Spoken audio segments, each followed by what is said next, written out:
Good evening, everybody. Matrix here, and here's my watch list for July 16th. Okay, bringing in the futures in here real quick.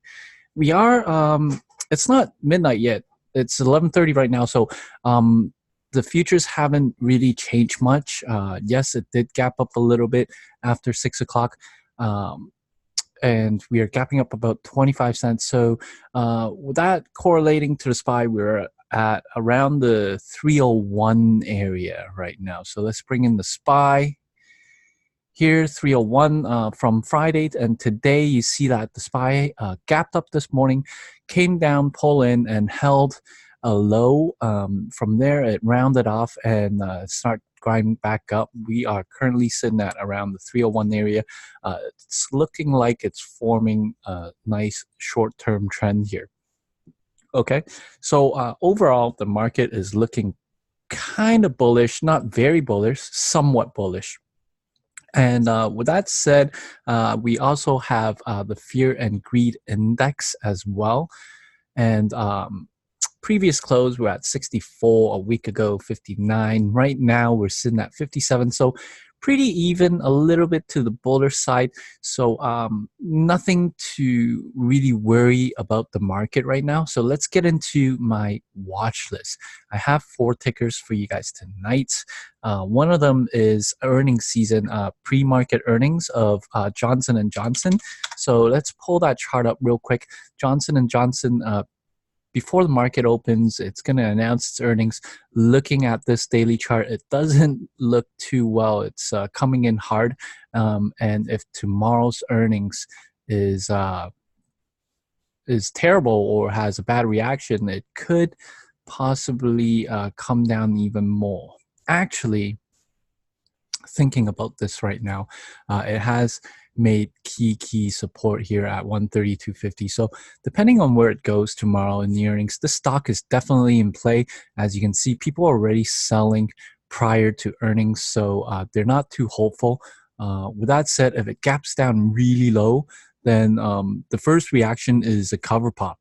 And then from there, I'll wait for it to top out and then short it back down. Hopefully it doesn't hit SSR, and we'll see what it does. It definitely has a potential to trend all day because of its earnings catalyst. And yeah, that's J&J. Now on to the actionable watch list. We have Williams-Sonoma. Williams-Sonoma came up today and really didn't look back. It just basically just straight ran up. Now, looking at this action on the 1 minute and the 5 minute chart, without any kind of significant pullback, this to me looks like a short squeeze. Okay, analyst upgrade, and their target is 73, which is right around this area over here on the daily chart, right around here, the 72, 73 mark. It does look like it wants it. The way it's closed so well above its highs or near its highs, it does look like it's going to gap up. Now, let's load up some drawings real quick. WSMD. Okay, so daily chart. Delete this yellow one. We have a key resistance here from its last inflection point. Okay, 73.25. This is its prior a couple quarters earnings ago, a few. So I believe let's see, 1, 2, 3. That's 1, 1, 2, 3, 2, 3. About 3 quarters ago, this here is 67.75 key support to $73.24. This here was the earnings day. I'm going to zoom in a little bit right here, and we are closing above the support here, the inflection point. So this makes it a key fundamentals change. Okay, now the stock is no longer what it was from this earnings. It was selling off heavy, and it was a piece of shit, and now people are looking like it's they're buying it back up and they're gaining confidence. So with that said, without a significant pullback today, I am expecting a pullback. Since it closed above its inflection point, it's very highly likely to see it bounce again off the 60, 70, 75 area, or more likely the 68. key psychological whole number. So definitely a support zone right over here. Let's zoom out a little bit. Take a look. Aside from that, I don't see any key resistance for over the long term. From last year, the next level of resistance we have is at the $70 mark. Okay, so we are $1 away, coming really close, looking like it's going to gap up. And then we have an intermediate level here. Doesn't have really high volume at this level, but it's level indeed if you're just counting the next levels up, right? So here at the 70 mark, it was pretty concise. And then the next level up, I'm looking at this candle right here and all these support candles from the earnings day. It pulled back and bounced off here, right? So $70.75 is the next area of resistance. And then eventually, if it does break out, then it's going to want 73.24. However, the stock has an average true range of $1.71. So from where it's at right now at 69, $1.71 would make it at about 71.70, right, with its average true range. And the question is, can it run all the way up in one heaping leap tomorrow? I personally don't think so. It's very overextended. Looking at this chart in the near term, whenever WSM gets pretty far away from its 9 EMA on the daily chart, it tends to have like a pullback day, right? So very overbought, very overextended. I wouldn't be surprised if it has a profit take tomorrow.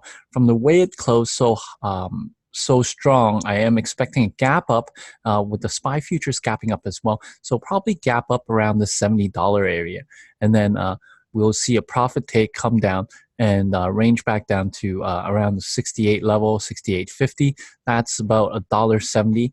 Okay, and from there, we might see consolidate a few days before the next run.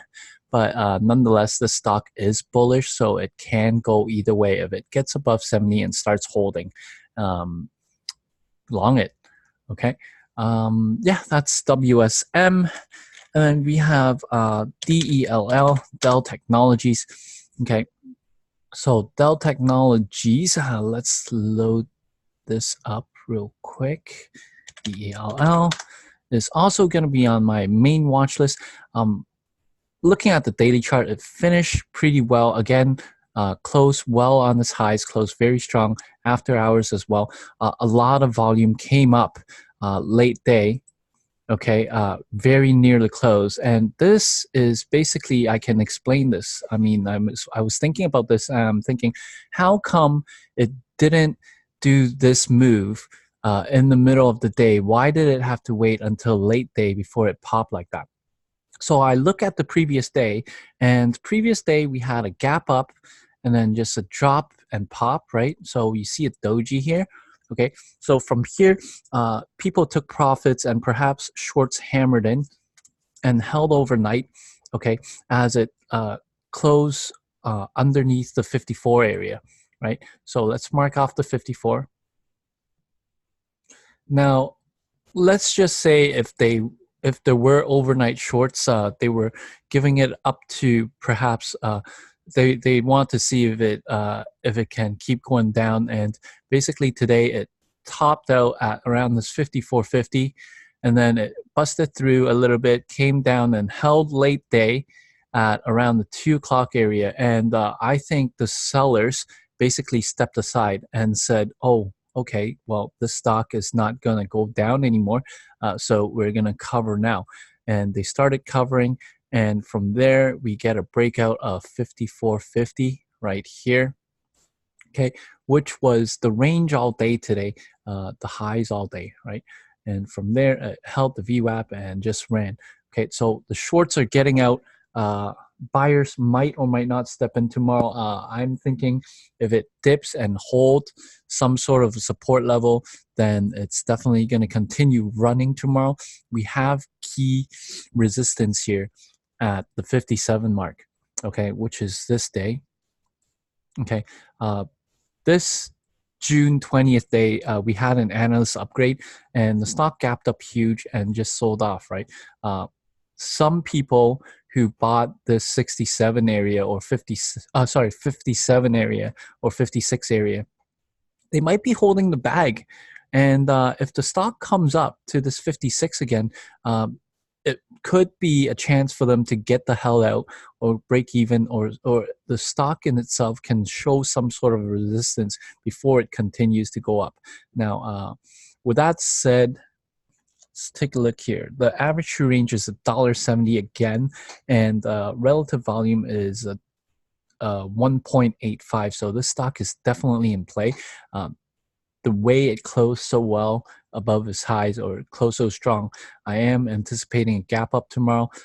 We have this 50 EMA here at the 56.25 as well, which is some sort of a resistance. As you can see, I marked it off here on the light brown. And then, of course, the $57 mark is where we had the prior analyst upgrade. I'm going to mark it off here on the daily chart so you can see that this here was a key level, okay, some sort of inflection point. And from here, this, I believe, this day when it held and bounced, this was a earnings day.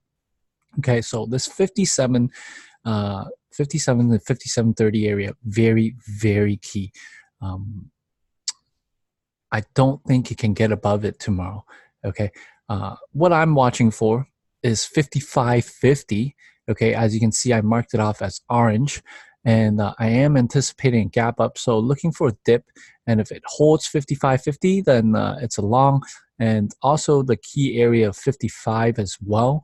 Okay, we have 54.50 here. Today's late day breakout. It's basically a key support now, and I would definitely buy it against the 55 and the 54.50s if it gives me a chance. But I am anticipating a gap up, dip, and hold, and then ride back up. So watching this $55.50 area. Okay, and coming up here once again, we have resistance. So mind those resistance level. And that's 3 tickers. And finally, my final ticker would be Apple. Now, Apple is not the most exciting play of the day. However, Apple, looking at this daily chart on the longer term side, we are on a very steady uptrend from June. Okay, and if I were to mark it off here real quick, we have kind of like a channel going. Now this uptrend is very, very steep. However, this trend line here looks a little bit more normal. Now we are trading in this overall this channel right now, and the stock closed just a tad above 205. Let's load up some drawings on Apple.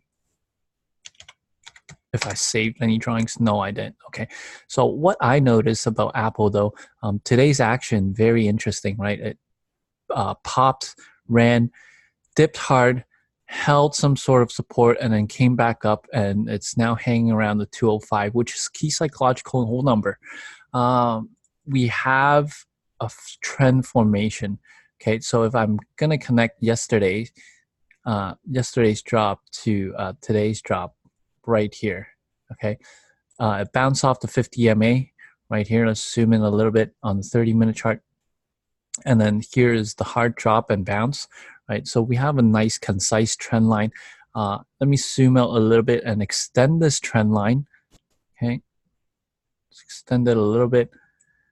Comes all the way down here to the prior 5 days. So basically matches this right here on the daily chart from July 9th, okay? And if I'm going to extend the July 9th trend line, it comes exactly all the way to the beginning of June. So I do believe this trend line is pretty intact, and it works even though it's so steep. So definitely keep this trend line on and see if this trend holds, right? We are a little bit overextended from the 50 EMA here. Looking at this right now, the 204.50s looks pretty good as some sort of a support. If it comes down tomorrow, coincidentally, it's also the highs of July 11th right here. Okay, and then we have, of course, the key level to watch is 205. I'm going to mark that off as orange. What I want to see is that it stays above 205 and continue to run. The average true range for the stock is a little bit above $3. So with that said, we should be targeting around $3 at the 208. Okay, let's just say roughly 208. And I want to come onto the daily chart over here. If I mark off 208 for you, it's right about here. Okay, so let me change this to a red color. As you can see on the daily chart, this is a level, okay? So looking at this right here from April 23rd, from April 24th and 25th, May 2nd, we have support. This one breached a little bit, and then the next day it sold off. May 7th, it was resistance. So this 208 level in and around, right? Can't really give you an exact price point, but this 208 level, very key. You're going to be on the safe side than bring it all the way down to 2075, right? So if it dips, and let's say it dips to 204.50 and bounce, 204.50 is a key bounce area today, and it bounced from here. This is exactly 3 points from the bounce.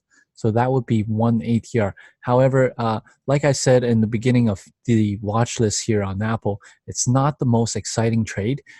We don't have high relative volume. I believe Apple only traded 0.6 RVol today. So for it to trend hard, I don't know. There might be a possibility there. So 0.62 today, but the volume is there, the liquidity there is there, the spread is nice and tight. So I do like to keep this on watch tomorrow and watch this trend line or watch this 50 MA here at the 204.20s on Apple and make it another run day. Looks like it does want this, and perhaps test this high of this range area, okay, of this channel, this trend line. Okay, so that's my take on Apple, and that's basically it for my watch list. Make sure you guys like and subscribe. If you have any questions about my watch list, you can write them to me in my video comments below, or connect with me through Facebook, Twitter, Instagram. All my connecting info is in contact info is in my video link description. Thanks for watching. Have a great evening. Ciao.